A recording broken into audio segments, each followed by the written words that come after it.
Actor Sri அவர்களோட வீட்டின் முன்பு ஏகப்பட்ட பொதுமக்கள் கூடியிருக்காங்க அப்படின்னும் இதை பார்த்து ஸ்ரீ அவர்கள் பயங்கரமா ஷாக் ஆகியிருக்காரு அப்படிங்கிற தகவல் தான் சமீபத்தில் கிடைச்சிருக்கு. அது என்ன அப்படிங்கிற கம்ப்ளீட் டீட்டெயில தான் இந்த ஒரு வீடியோல நம்ம பார்க்க போறோம். தமிழ் சினிமாவில் வளர்ந்து வரும் நடிகர்கள்ல ரொம்பவே முக்கியமான ஒருத்தராக பார்க்கப்பட்டவர் தான் ஸ்ரீ அவர்கள். இவர் வழக்கு எண் 18/9 மாநகரம், இது மட்டும் இல்லாம வில்லன்பு, இறுகப்பற்று அப்படின்னு ஏகப்பட்ட சூப்பர் ஹிட் படங்கள்ல நடிச்சிருக்காரு. இருந்தாலுமே அந்த படங்கள்ல இவருக்கு சம்பளம் சரியா தரல அப்படின்னும் ஒரு சில நண்பர்கள் இவரை வளர விடாம தடுத்துட்டாங்க அப்படின்னு இவரு ரொம்பவே வெக்ஸ் ஆகி ஆளே மாறி போயிருந்தாரு. அண்ட் இவரு இப்படி இருக்கிறத பார்த்துட்டு ரசிகர்கள் எல்லாமே பயங்கரமா ஷாக் ஆகியிருந்தாங்க. சமீபத்தில் தான் இவரோட ஃபேமிலி அண்ட் ஃப்ரெண்ட்ஸ் இவரை கண்டுபிடிச்சு அவருக்கு ஹீலிங் தெரப்பி கொடுத்திருந்தாங்க. அண்ட் இப்போ கொஞ்சம் கொஞ்சமா ஆள் மாறி வந்துட்டு இருக்காரு. இதற்கிடையே நேற்று அவரோட சோசியல் மீடியா பேஜ்ல அவரு வீடியோ ஒன்று வெளியிட்டிருந்தாரு. அதுல அவர் மே ஐ கமின் அப்படிங்கிற நாவல் எழுதியிருக்கதாகவும் அதை பப்ளிஷ் பண்ணியிருக்கேன், கண்டிப்பா நீங்க பாருங்க, எல்லாருக்கும் பிடிக்கும் அப்படிங்கிற மாதிரி ரொம்பவே இயல்பா இதற்கு முன்னாடி இருந்த மாதிரி பேசியிருந்தாரு. அண்ட் இதை பார்த்ததுக்கு அப்புறம் இன்னைக்கு ஒரு சம்பவம் நடந்திருக்கு. அது என்ன அப்படின்னா, ஸ்ரீ அவர்களோட நவம் விரும்பிகள், ஆதரவாளர்கள், இது மட்டும் இல்லாம அவரோட ரசிகர்கள் இருப்பாங்க இல்லையா, அவங்க எல்லாருமே, அந்த ஊர் பொதுமக்கள் எல்லாருமே இன்னைக்கு ஸ்ரீ அவர்களோட வீட்டுக்கு நேரா போய் குமிஞ்சிருக்காங்க.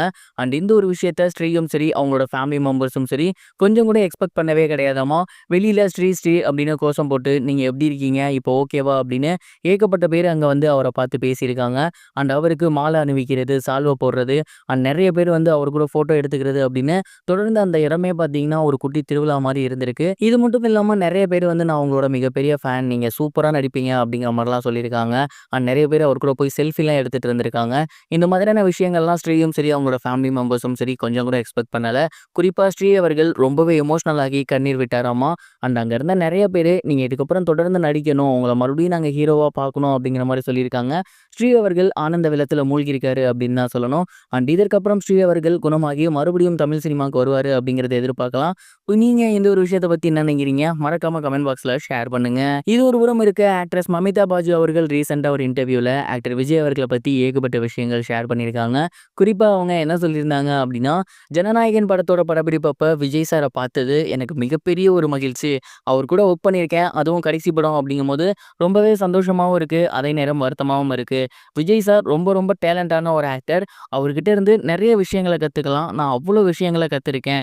விஜய் சார் வந்து நிறைய லிசன் பண்ணுவாரு, நம்ம என்ன சொல்றோம், எப்படி பேசுறோம், என்ன பாயிண்ட்டை முன்வைக்கிறோம் அப்படின்னு. அது எல்லாத்தையுமே கேட்டதுக்கப்புறம் அவர் தரப்புல இருந்து அவர் ஒரு சில விஷயங்கள் பேசுவார். நடிப்புலையும் சரி, அரசியல்லையும் சரி, பொதுப்படையாகவும் சரி, விஜய் சார்கிட்ட இருந்து நான் ஏகப்பட்ட விஷயங்களை கற்றுக்கிட்டேன். ஒரு ஃபேன்களுக்கு இதுக்கு மேலே என்ன வேணும் அப்படின்னு விஜய் சார் கூட நடித்ததை பற்றியும் அவரை பற்றியும் ஏகப்பட்ட விஷயங்கள் மமிதா பாஜு ஷேர் பண்ணியிருந்தாங்க. அண்ட் அது இப்போ சோசியல் மீடியாவில் ரொம்பவே ட்ரெண்டிங்காக போய்கிட்டு இருக்கு. வர ஜூன் 22 விஜய் சாருக்கு பிறந்தநாள். அதை முன்னிட்டு ஜனநாயகன் படத்திலிருந்து டீசர் ஏதாவது வந்துச்சுன்னா ரொம்பவே நல்லா இருக்கும். இது வரைக்கும் கனெக்டிங் டிவிக்கு சப்ஸ்கிரைப் பண்ணனா மறக்காமல் சப்ஸ்கிரைப் பண்ணிக்கங்க. உடனடி அப்டேட்ஸ் பெறுவதற்கு நோட்டிஃபிகேஷன் பெல்லையும் கிளிக் பண்ணிக்கங்க.